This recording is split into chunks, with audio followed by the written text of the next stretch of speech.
संचार पे बात कर लेना हमारे लिए ज़्यादा लाभदायक होगा। और उसी क्रम में कल हम लोगों ने देखा था कि संचार की प्रक्रिया कैसे संपन्न होती है और संचार का जो प्रारूप है वह किस प्रकार से कार्य करता है। वहीं हम लोगों ने ये भी देखा था कि संचार के जो प्रकार हैं वह कितने प्रकार के हो सकते हैं। मोटे तौर पर हम लोगों ने 4 भागों में उनको विभाजित किया था, जिसमें कि व्यक्तिगत संचार, अंतः व्यक्ति संचार, समूह संचार और जनसंचार की हम लोगों ने बात की थी। आज हम थोड़ा सा और आगे बढ़ते हैं और अन्य स्थितियाँ जो संचार की हैं उन पर विचार करते हैं। और जब उन पर विचार करेंगे तो हम देखते हैं कि संचार जो है वह किस प्रकार से समाज में कार्य करता हुआ दिखाई पड़ता है। कल हम लोग जो बात कर रहे हैं, कल हम लोगों ने बात की थी संचार के स्वरूप पर, है ना। आज थोड़ा सा और आगे बढ़ते हैं और हम देखते हैं कि संचार तो निश्चित है, हम जान गए कि संचार एक प्रक्रिया है जिसके तहत ये क्या है, संचार एक भागीदारी युक्त प्रक्रिया है जिसके माध्यम से एक या एक से अधिक व्यक्तियों के समूह के बीच में संदेशों का आदान प्रदान किया जाता है। इसके बाद हम लोग जो हेलो, हाँ बेटा, का आदान प्रदान किया जाता है। यहाँ पर आप देखेंगे कि संचार के बाद हमारी बात आती है, वह आती है कि माध्यम क्या है। मैंने आपसे कहा था कि आज की तारीख में जो एक टर्म चलता है कि मीडिया से बात करो, या मीडिया टर्म चल गया है।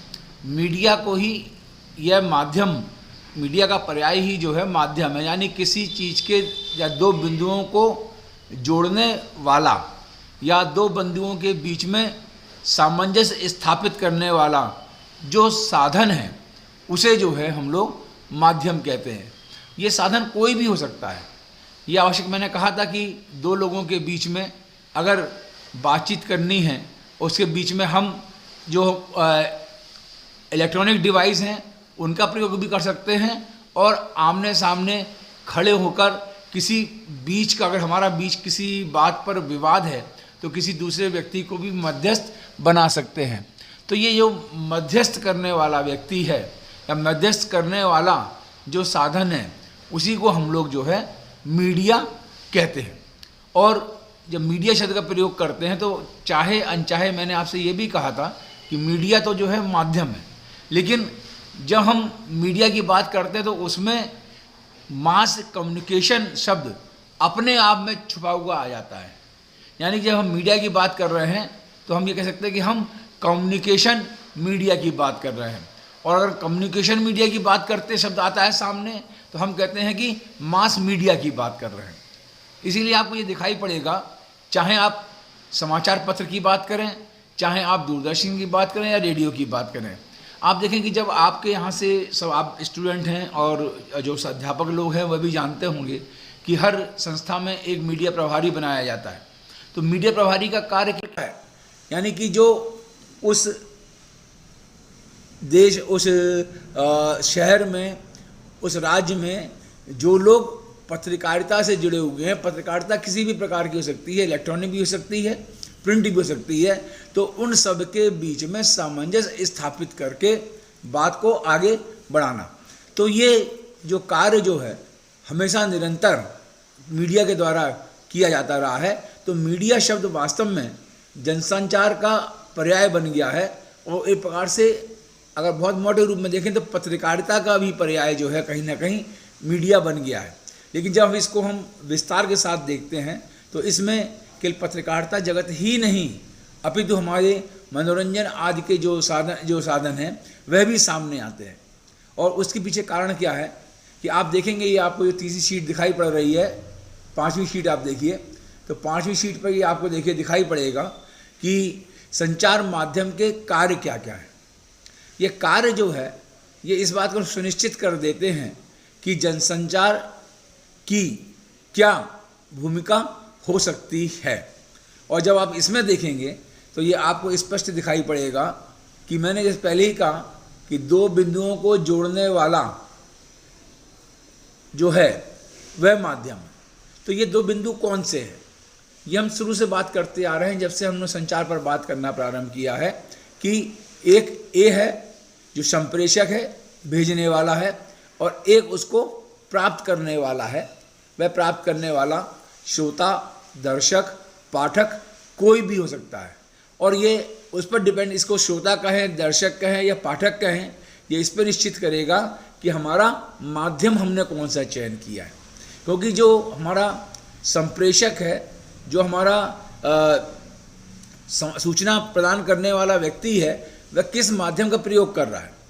अगर वह रेडियो का प्रयोग कर रहा है, टेलीफोन का प्रयोग कर रहा है, तो ऐसी स्थिति में वहाँ पर दूसरे पक्ष पर श्रोता उसको सुनेंगे या उसको श्रोता कहेंगे। वहाँ पर जो ऑडियन है ना, जो लक्ष्य है वह हमारा श्रोता होगा। और वहीं पर अगर वह दूरदर्शन के माध्यम से कर रहा है, रंगमंच के माध्यम से कर रहा है, या फिर वह जो है फिल्मों के माध्यम से कर रहा है, तो क्योंकि ये सब जो है हमारे दृश्य श्रव्य माध्यम है, तो यहाँ पर हमारे सामने दर्शक होते हैं, दर्शक अधिक होंगे। वहीं वह समाचार पत्र के माध्यम से कर रहा है कि प्रिंट मीडिया के माध्यम से कर रहा है या पंपलेट्स के माध्यम से कर रहा है, तो वहाँ पर क्योंकि वह चीज़ें पढ़ने में आती हैं, तो वहाँ पर स्थिति क्या होगी, वहाँ पर पाठक होगा। तो एक भेजने वाला, एक प्राप्त करने वाला, यानी कि एक संप्रेषक है, एक प्राप्त करता है। उसके बीच में मध्यस्थता स्थापित करने के लिए जिस माध्यम का प्रयोग किया जाता है वह हमारा मीडिया हुआ, और मीडिया के आधार पर ग्रहण करने वाला श्रोता होगा, दर्शक होगा, पाठक होगा। ये अन्य स्थितियाँ बनती हुई दिखाई पड़ती हैं। तो यहाँ पर सूचना माध्यम का कार्य क्या है? तो सूचना माध्यम का देखिए पहला कार्य क्या है, सूचना संग्रह एवं प्रसार करना। हम सब जानते हैं कि सूचनाएं, क्योंकि हमारे लिए वर्तमान में अगर इस युग को देखते हैं, हम कहते हैं ये सूचना विस्फोट का युग है, और सूचना विस्फोट का युग है, यानी कि सूचनाओं की भरमार पड़ी हुई है। सूचनाएं वास्तव में क्या हैं? ये सब विभिन्न प्रकार की घटनाएं या वह विचार हैं जो कि समाज में रहने वाले लोगों के लिए कहीं लाभदायक हो सकते हैं, या जिनसे दैनिक दिनचर्या को वह प्रभावित करने में सक्षम है। यह संभव है कि वह जो दैनिक दिनचर्या उनकी उस प्रभावित होती हो उस घटना विशेष से, वह उसका असर या प्रभाव उसकी परिस्थिति और देशकाल आदि के आधार पर अलग अलग पड़ सकता है। तो संचार का जो पहला कार्य होता है, संचार माध्यम का कार्य है कि वह सूचनाओं का संग्रह करे और सूचनाओं का प्रसार करे, यानी कि लोकहित में, जनहित में, व्यवसाय हित में यदि कोई संचार के माध्यम से जुड़ा हुआ है, संचार प्रक्रिया से जुड़ा हुआ है, तो उसका यह दायित्व है कि वह सूचनाओं को संग्रहित करे। हम सब जानते हैं कि पत्रकारिता के क्षेत्र में, चाहे इलेक्ट्रॉनिक पत्रकारिता हो या फिर हमारी प्रिंट पत्रकारिता हो, कि वहाँ पर पूरा सूचना संग्रहण का ही कार्य है, क्योंकि वही सूचनाएं जो है एकत्रित होकर समाचार के रूप में प्रसारित भी की जाती हैं। तो यहाँ पर सूचना का संग्रह करना, सूचना के संग्रह के लिए पूरी एक व्यवस्था बनी हुई होती है, एक टीम बनी हुई होती है। प्रिंट मीडिया में आप देखते हैं कि संवाददाता आदि जो है नियुक्त होते हैं, इलेक्ट्रॉनिक मीडिया में भी कैमरामैन, संवाददाता आदि रहते हैं। लेकिन अगर सब जगह हमारा व्यक्ति या हम सीधी नियुक्ति नहीं कर सकते, तो हम कुछ न्यूज़ एजेंसियों के माध्यम से, कुछ एजेंसियों के माध्यम से तथ्यों को ग्रहण करते हैं, तथ्यों को प्राप्त करते हैं, और उसके बाद इसका जनता के बीच में प्रसार करते हैं। जनता के बीच में प्रसार करने का मैंने कहा कि उसका उद्देश्य है कि वह जनसामान्य को किसी न किसी स्तर पर प्रभावित करती है। वह दैनिक रूप से प्रभावित, दैनिक प्रतिक्रिया में, दैनिक क्रिया में प्रभावित कर सकती है, अथवा भविष्य में उसको प्रभावित करने में सक्षम है।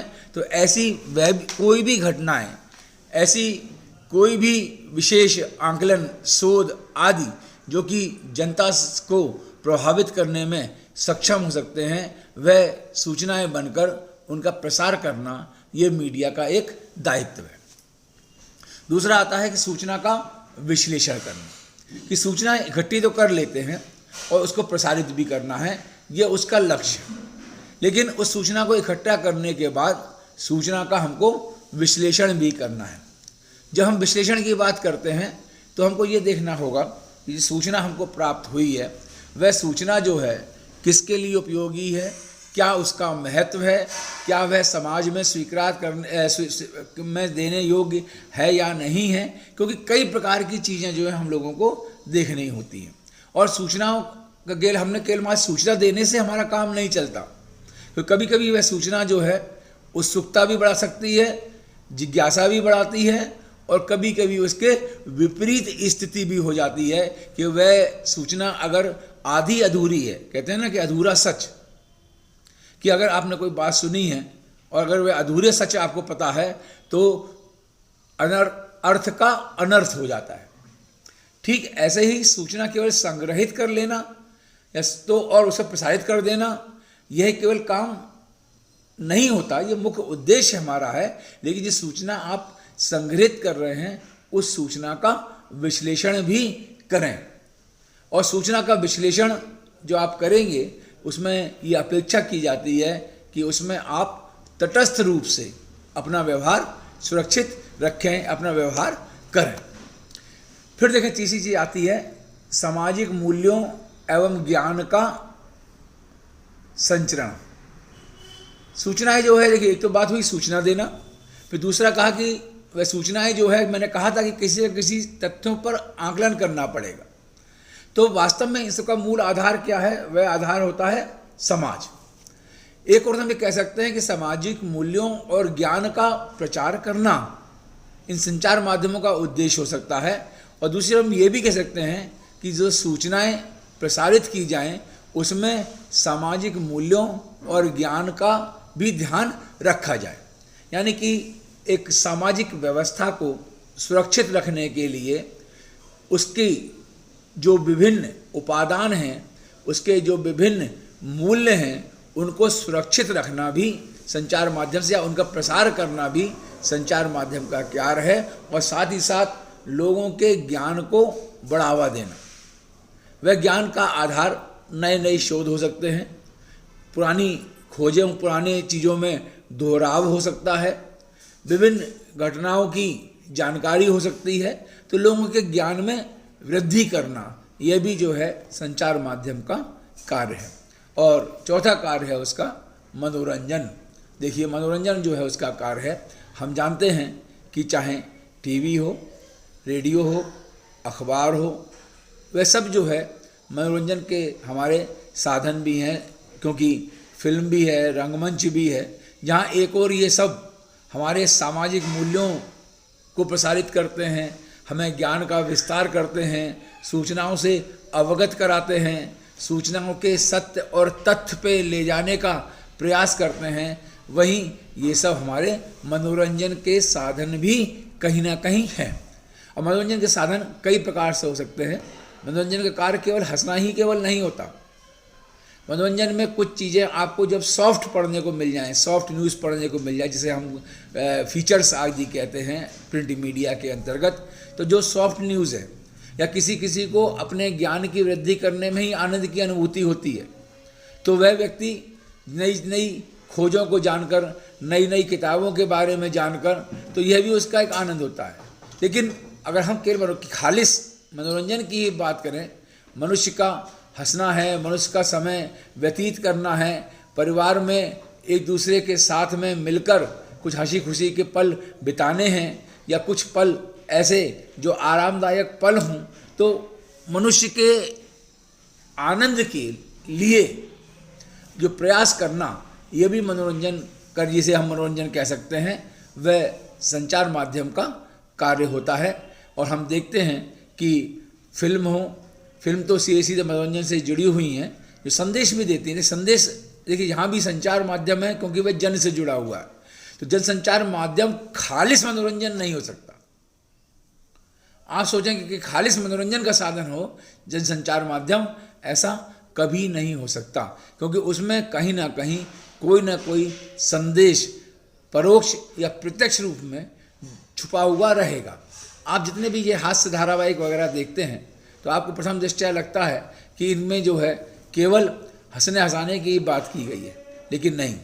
चाहे कपिल शर्मा शो देख रहे हों, या भाभी जी घर पर हैं देख रहे हों, या हप्पू की पलटन देख रहे हों, आपको इसमें सीधे दिखाई पड़ेगा कि इसमें कवि माफ़ करें लेखक या डायरेक्टर जो है वह कोई ना कोई संदेश भी दे रहा है।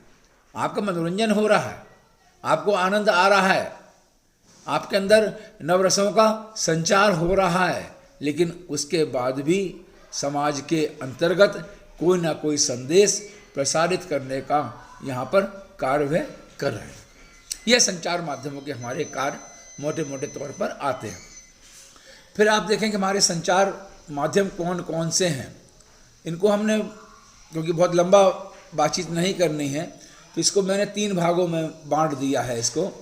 इसमें एक आप देखेंगे कि परंपरागत माध्यम, आधुनिक माध्यम, आधुनिक माध्यमों में डाक प्रणाली, प्रिंट माध्यम और इलेक्ट्रॉनिक माध्यम, इनको मैंने डिवाइड किया है आपके सामने। तो आप देखेंगे सब आप परिचित हैं इससे।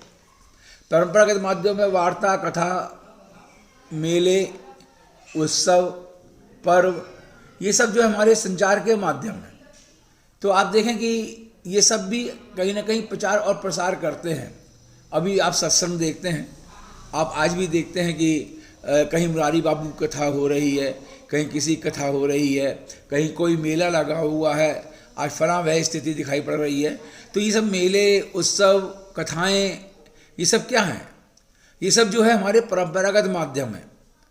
ये परंपरा से चले आ रहे हैं कि एक समूह जो हमारे सामने एकत्रित हुआ है, उसमें किस प्रकार से मूल्यों का संचार करें, किस प्रकार से उसके अंदर ज्ञान की वृद्धि करें, किस प्रकार से उसको सामाजिक प्राणी अच्छा बनने के लिए प्रेरित करें, उसका किस प्रकार से मनोरंजन करें, उसको विभिन्न सूचनाओं से कैसे अवगत कराएं।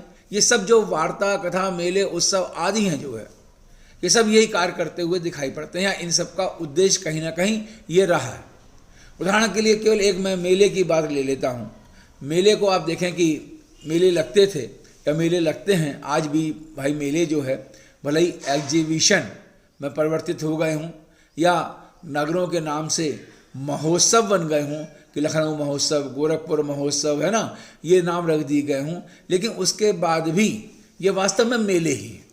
और ठेठ पारंपरिक मेले भी आपको दिखाई पड़ता है कि हर माह में किसी न किसी मंदिर पर कोई ना कोई मेला का प्रावधान रहा है।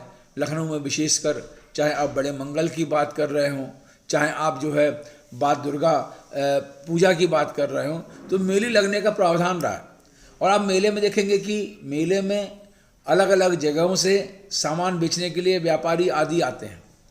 जो चीज़ें आपके यहाँ उपलब्ध नहीं हैं वह चीज़ें वहाँ से वहाँ पहुँच जाती हैं। और देश प्रदेश में क्या हो रहा है, वह विभिन्न जो मेले में लोग मिलते हैं आपस में, तो वह आपस में अपने हालचाल और बातचीत आदि कर कर उस सब अपनी जो शंकाएं हैं, जो उनकी नई और पुरानी जानकारियां हैं, जो उनकी अपडेट्स हैं, या कि जो निरंतर नवीन करने की जो उनकी इच्छा शक्ति जानकारी की है, तो वह उस सब का माध्यम जो है इसके मेलों के माध्यम से हमारे सामने आ जाता है। वास्तुकला भी और मूर्तिकला भी, यह भी कहीं ना कहीं संदेश देते हैं। अजंता, एलोरा आपने नाम सुना होगा, कोणार्क और खजुराहो का नाम भी सुना है। वस्तु वर्णन में भी आप देखें कि जो विभिन्न प्रकार की जो अभी कलाओं की बात करते हैं, चित्रकलाओं, जैसे अभी सांझी और मधुबनी मैंने जैसे कहा है, तो सांझी और मधुबनी कलाएँ जो है एक और तो कथा का विस्तार देती है। आप देखते हैं कि मधुबनी में श्री कृष्ण से संबंधित विभिन्न कथाएँ जो है प्रचारित और प्रसारित की जाती हैं, और सांझी में नीचे बनाया जाता है कि उस सांझी को एक ऐपन से या आटे से उसका पूर को बनाया जाता है। तो उसमें या संगीत और नृत्य हैं, ये वास्तव में कुछ न कुछ कथा का प्रसार करते ही हैं, लेकिन साथ में संदेश देने का एक अद्भुत साधन है। आप कुछ नहीं याद होगा तो आपको याद होगा, हम लोग साहित्य के विद्यार्थी हैं, हिंदी के विद्यार्थी हैं, विरहा लोकगीत, बटोही लोकगीत, यहाँ पर कि नायक जो है परदेश कमाने के लिए गया है और नायिका को जो अपनी संदेश भेजना होता है, तो वह जो गीत गाती है उस वह गीत को सुनकर बटोही वहाँ तक संदेश पहुंचा देता है। तो ये परंपरा हमारे यहाँ रही है। तो ये कलाएँ जो है इस प्रकार से इसका प्रचार और प्रसार करती थी। आपने देखा होगा कि शिलालेख वगैरह की बात भी हमारे सामने आती है। शिलालेख आप जानते हैं कि अशोक के समय के शिलालेख या राजाओं ने शिलालेख लिखवाए, वो भी मनुष्य के ज्ञान की वृद्धि करते हुए उनको सूचनाएं देने के लिए प्रयोग में लाए जाते हैं। क्योंकि मैं इसमें बहुत विस्तार से आपसे बात नहीं कर रहा हूँ, क्योंकि ये सब चीज़ें आप समझते हैं। इस तरह से आधुनिक प्रणाली में डाक प्रणाली जो आज भी जो है हमारे लिए लाभदायक है, फॉर्म बदलते रहते हैं। उसकी साधारण डाक से शुरू हुई आज हाइब्रिड प्रणाली तक हमारे सामने मौजूद रही है, और डाक प्रणाली भी जो है अब वो स्पीड पोस्ट आदि जो है विभिन्न स्थितियों से हमारे गुजर रही है। इसी प्रकार से प्रिंट मीडिया में समाचार पत्र, पत्रिकाएं, ये सब भी संचार के माध्यम हैं। इलेक्ट्रॉनिक में telephone, radio, Doordarshan, computer, fax, paging, ये सब जनसंचार के नए माध्यम हमको दिखाई पड़ते हैं। तो इन सब आधार पर अगर हम देखें कि जो हमने संचार के जो कार्य देखे हैं, तो हमको लगता है कि जनसंचार माध्यम में एक प्रहरी, एक संदेशवाहक, एक अभिभावक, एक शिक्षक, निर्देशक, मित्र, आलोचक आदि के गुण होते हैं। यानी कि ये सब उनके दायित्व हैं। वहाँ मैंने संचार के आपको 4 ही कार्य गिनाए थे, लेकिन वास्तव में देखा जाए तो संचार जो है इतने दायित्व का एक साथ निर्वाह करता है। यानी कि वह जिस प्रकार से एक प्रहरी, एक सिपाही देश की रक्षा करता है, समाज में शहर की रक्षा करता है, उसी प्रकार से संचार माध्यम भी एक सिपाही की भांति हमेशा तैनात हैं, और एक प्रहरी जो चौकीदार की तरह आपके संग में जुटा हुआ है, जो हमें जागते रहो का संदेश देता है। वैसे ही यह समाचार पत्र या ये संचार के जो माध्यम है, वह एक प्रहरी की तरह, चौकीदार की तरह हमेशा हमको सूचनाओं को तक का आदान प्रदान करके जागरूक करते रहते हैं, जिस प्रकार से कि चौकीदार करता है कि जागते रहो। दूसरी ओर स्थिति दिखाई पड़े कि वह संदेशवाहक का कार्य भी करता है। मैंने कहा कि संदेशों का आदान प्रदान करना, यह संदेश क्योंकि जन के स्तर पर जो है प्रचारित हो रहे हैं, और जब जन के स्तर प्रचारित होते हैं तो इनका जो माध्यम होता है वह उसी प्रकार का होता है। तो यहाँ पर आप चाहें रेडियो की बात करें या टेलीविज़न की बात करें या दूरदर्शन की बात करें या कंप्यूटर के विभिन्न जो सोशल प्लेटफॉर्म्स आपके सामने आ गए हैं उनकी बात करें, तो उनमें देखे हुए संदेशों का वाहक हैं। संचार माध्यमों के द्वारा हम तक संदेश पहुंचते हैं, इसमें कोई दो राय नहीं है। तीसरी बात आती है कि अभिभावक और शिक्षक। देखिए, अभिभावक और शिक्षक एक दूसरे से के एक ही सिक्के के हम कहें 2 पहलू हैं। जिस प्रकार अभिभावक अपने संतति के प्रति, अपने वार्ड के प्रति चिंतित दिखाई पड़ता है और अपने संतति को कुछ ना कुछ जो उसकी नैतिक जिम्मेदारी है उसको पूर्ण करके उसके भविष्य की चिंता करता है। ठीक इसी प्रकार से शिक्षक की भी स्थिति रहती है कि वह अपने छात्र के प्रति एक विशेष भाव रखकर उसे समाज के अनुकूल प्राणी बनाने के लिए और उसके भविष्य को सुनिश्चित करने का प्रयास करता है। यानी शिक्षक और अभिभावक लगभग मैंने कहा दोनों एक दूसरे के पर्याय के रूप में ही हैं, और यहाँ पर जो संचार माध्यम है वह हमारे लिए यह अभिभावक और शिक्षक की भूमिका का निर्वाह करता है। यानी कि अभिभावक अगर हमको प्रश्रय देता है, अभिभावक हमारे प्रति चिंतित दिखाई पड़ता है, तो शिक्षक जो है वह अपना ज्ञान का आधार देकर उस व्यक्ति के भविष्य को सुनिश्चित करने में महत्वपूर्ण भूमिका निभाता है। संचार माध्यम भी ये दायित्व निर्वाह करते हैं, जो सूचनाएं उनको प्राप्त हुई हैं उन सूचनाओं को विश्लेषण करके वे हमारे तक पहुंचाते हैं। और जिस प्रकार एक अभिभावक चिंता करता है कि मालूम पड़ा कि उनको सूचना मिली कि अभी सुमानी आने वाली है या फला तूफान आने वाला है या मौसम विभाग की जानकारी हुई मौसम विभाग को कि भाई इतने घंटे तेज हवा चलेगी या 4 दिन बारिश होगी, तो ये सूचनाएं जो हैं, इन सूचनाओं को आम जन तक पहुंचाना, यह कार्य जो है अभिभावक जिस प्रकार अपनी संतति की रक्षा करता है, अपने लोगों की रक्षा करता है, उसके लिए चिंतित दिखाई पड़ता है, वैसे ही संचार माध्यम भी एक अभिभावक की भांति जो है समय पर सूचनाओं को पहुंचाकर लोगों को सुरक्षित रखने का प्रयास करते हैं। और सुरक्षित कैसे रखा जाए, इसके लिए शिक्षक जो है यानी शिक्षा का कार्य भी करता है, यानी कि वह एक और समस्या बताता है तो दूसरी ओर उस समस्या का निदान लेकर भी हमारे पास आता है। आप चाहे फिल्म देखें, चाहे रेडियो पे समाचार सुने, रेडियो कार्यक्रमों को सुने, या आप टीवी के कार्यक्रमों को सुने, और या आप धारावाहिक देखें, कुछ भी देखें, या अखबार को पढ़ें, आप देखें कि एक और वह हमें सूचना देगा, हमें यह अवगाह कराता है कि यह जो है घटना इस तरह से घटित होगी या घटित होने वाली है, लेकिन दूसरी ओर ये भी बताता है कि आप लोगों को क्या करना है। अभी आपने देखा होगा कोविड-19 जब आपके सामने आया तो आपने देखा पूरा ऊधम मचा हुआ था कि रोज कई कई लाख लोग जो है पूरे विश्व में जो है कोविड से प्रभावित हो रहे थे।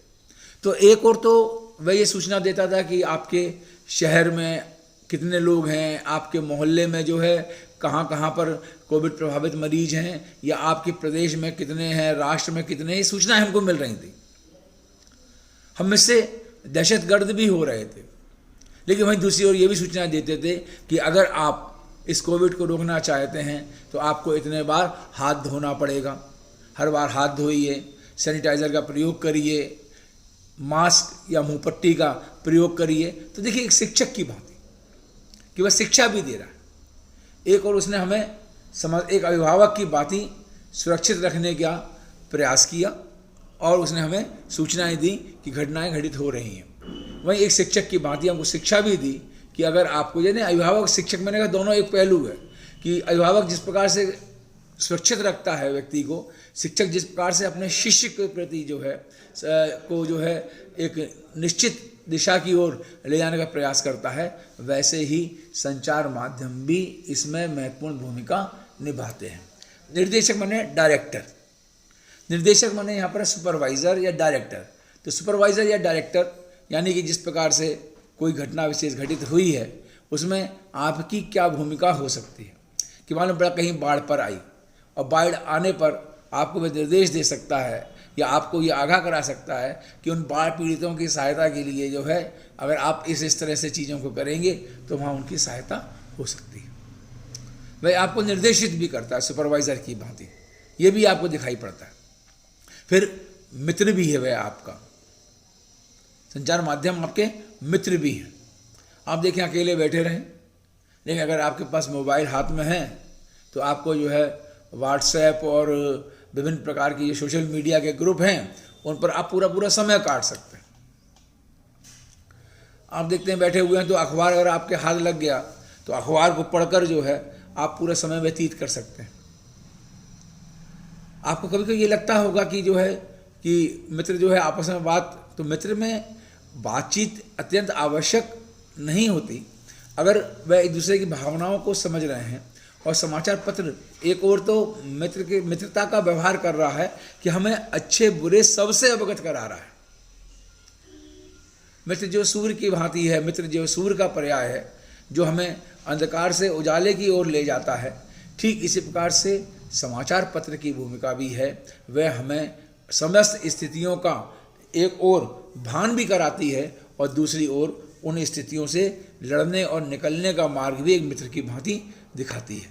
इसी प्रकार से वह आलोचक की भूमिका भी निभाती है, यानी कि जो आपकी अच्छाइयाँ हैं, बुराइयाँ हैं, उन सब के बारे में भी हमको आगाह करती है, बताती है, बुराइयों को दूर करने के लिए प्रेरित करती है।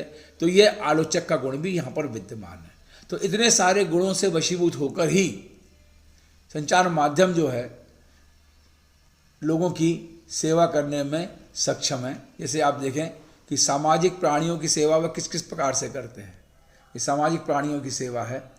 सामाजिक प्राणियों की सेवा के लिए मनोरंजन करते हैं का साधन दें, शिक्षा और प्रचार प्रसार का साधन है, स्वास्थ्य के प्रति जागरूकता रखते हैं। आप देखते हैं कि बसों वगैरह में ही आप देखें पीछे लगे रहते हैं, होर्डिंग्स लगे हुए रहते हैं।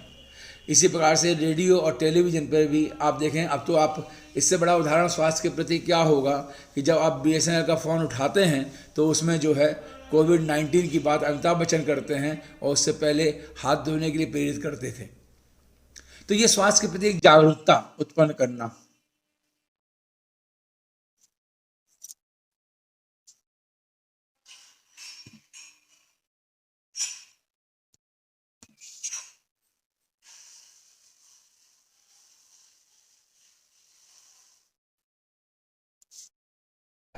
तो ये भी एक बड़ी चीज़ है। तो सामाजिक जागरूकता दूसरा बिंदु जो आता है, तो समाचारों का प्रसारण करना, दूसरा विज्ञापन, फिर नवीन खोजों एवं घटनाओं की सूचना देना। निरंतर आप अखबार देखते हैं कि अखबारों में, पत्रिकाओं में, रेडियो पर, टेलीविज़न पर, और इन नवीन नवीन चीज़ों को जानने के लिए आप देखें पूरे आप देखेंगे कि चैनल ही चल रहे हैं, पूरे ज्योग्राफिकल चैनल चल रहा है। वह आपको नई नई सूचनाएं जो है भूगोल संबंधित रहेगा। हिस्टोरिकल चैनल चल रहा है, वह हिस्ट्री के बारे में आपको बताता रहेगा। तो देखिए नए नए पूरी जो है खोजें जो है दिखाई पड़ती हैं। और प्राकृतिक दैविक खतरों की पूर्व सूचना, कि आपको पहले सूचना मिल जाती है कि भाई ये बाढ़ आने वाली है, ये सुनामी आने वाली है, ये ज्वार भाटा आने वाला है, या अतिवृष्टि होगी, तो आप अपना जगह खाली कर दिए। सूचनाएं जो है पूर्व सूचनाएं दे देता है। तो यह भी एक जागरूकता ही उत्पन्न करने का कार्य संचार माध्यम करते हैं।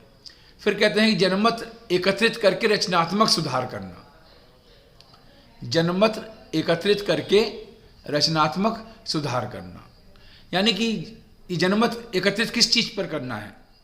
तो जो हमारी जो सामाजिक बिंदु हैं, आप देखते हैं कि विभिन्न बहसें, अब तो बहसें आप देखते हैं कि हर समाचार चैनल कोई भी खोल लीजिए, उसमें जो है लगातार बहसें आपको दिखाई पड़ेंगी। कोई मुद्दा रख दिया जाता है और उन मुद्दों पर बहस होती है।